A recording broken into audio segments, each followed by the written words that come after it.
Sabi na po, tuloy ako kasi baka bulin ako. Shit. Okay.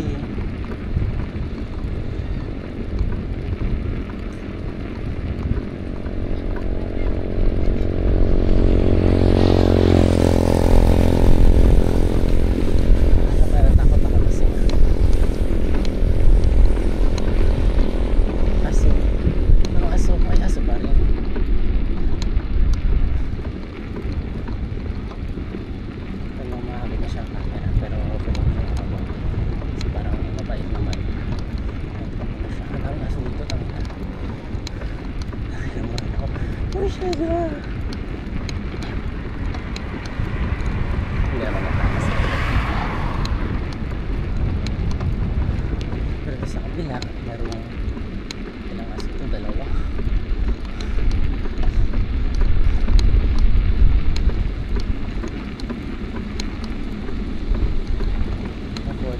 Balik ako.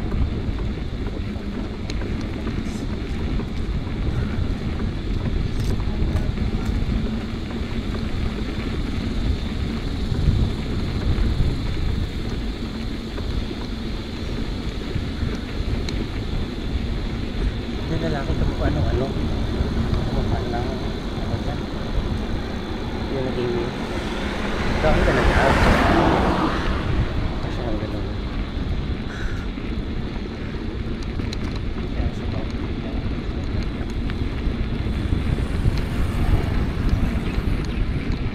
mga responsible naman yung mga tao dito.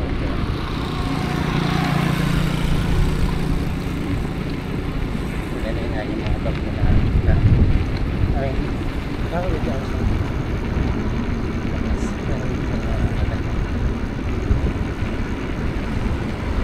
ganda sa ano hindi honestly session biblik mo luka ano siya dahil hindi nakatalpi mga luka kapag medyo madaming tao matakot. Dito kasi it's highway kaya wala naman siguro.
Judgmental kanina. I don't know kung nakita sa camera kanina na pero lalaki. Akala ko siya ano kasi sobrang init. Hindi na bang gagawin nito sa ano sa daan na napakilinit nito. Para pang malis ng basakan. Akala ko mag-trip. Tama na rin kasi ako sa mga trip na yun. Naranasan ko na ano, nakita na ko ng kutsilyo eh.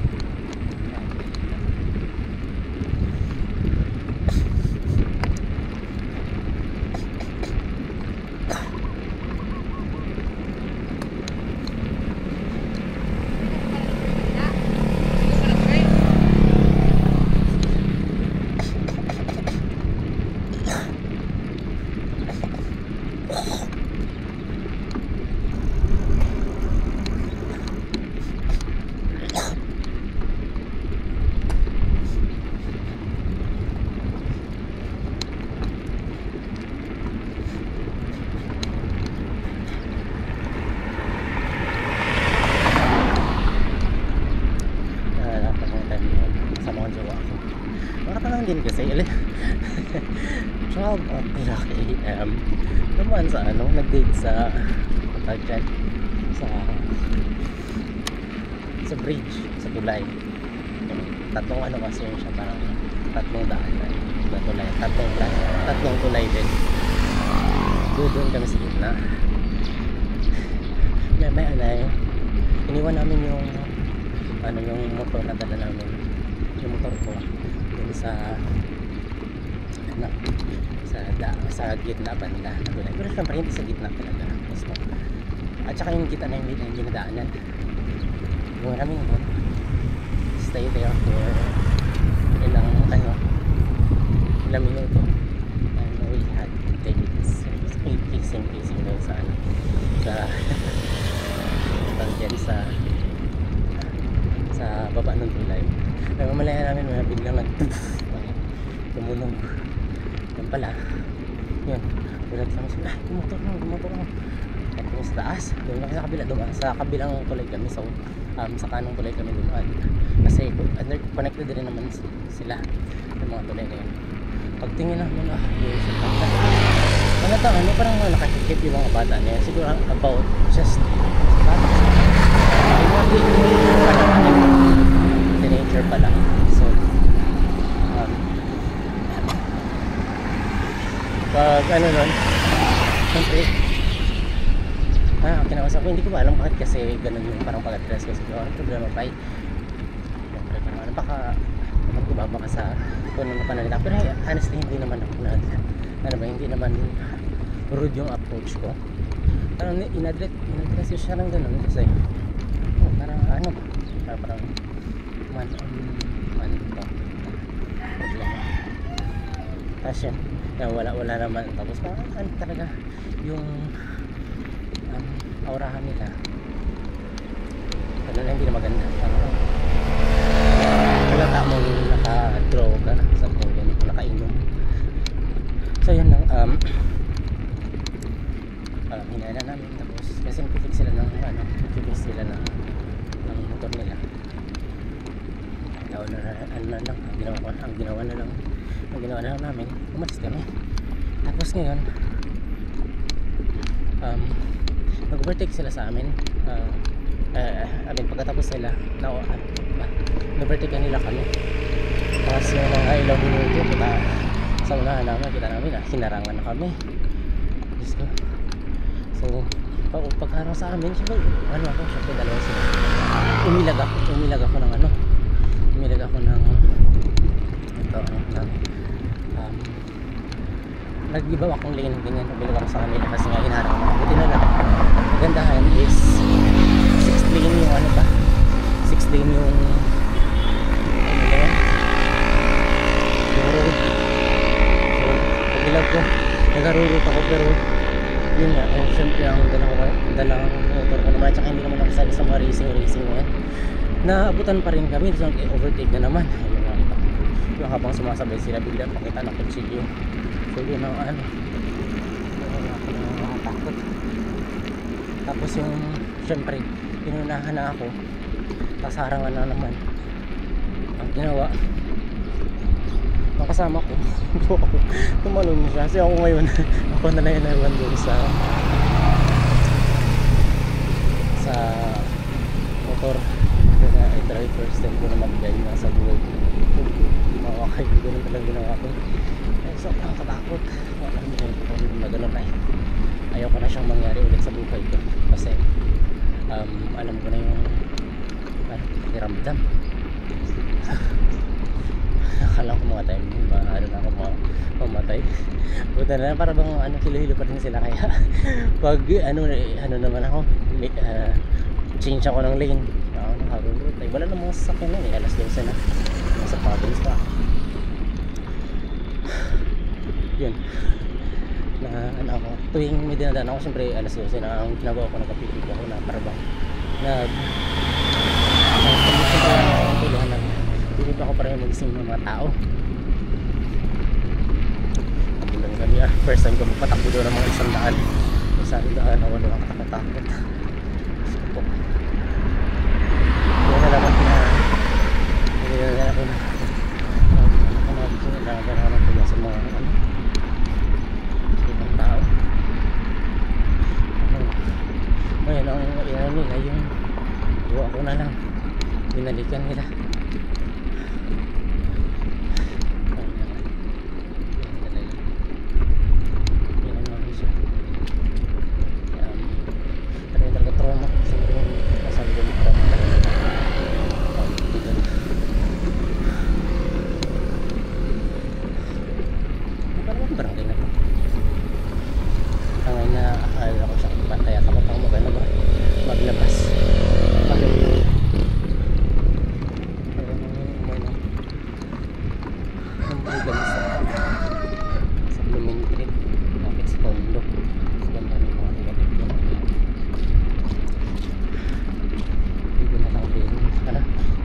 Lalabas ng hapon, hindi ko na ina-attempt.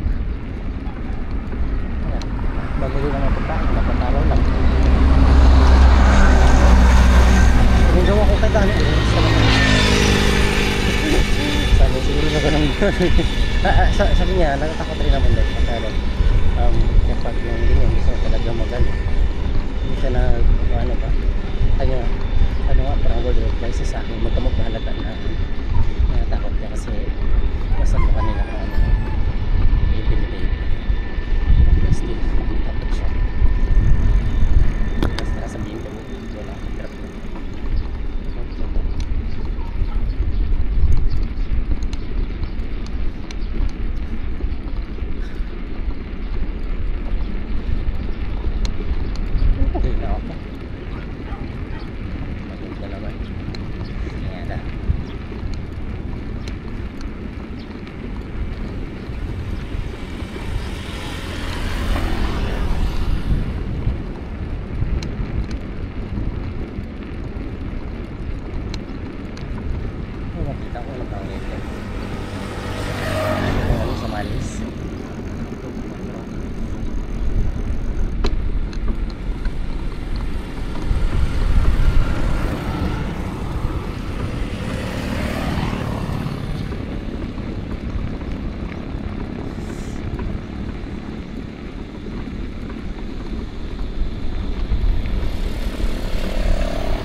beach. So, sa Lugon ako.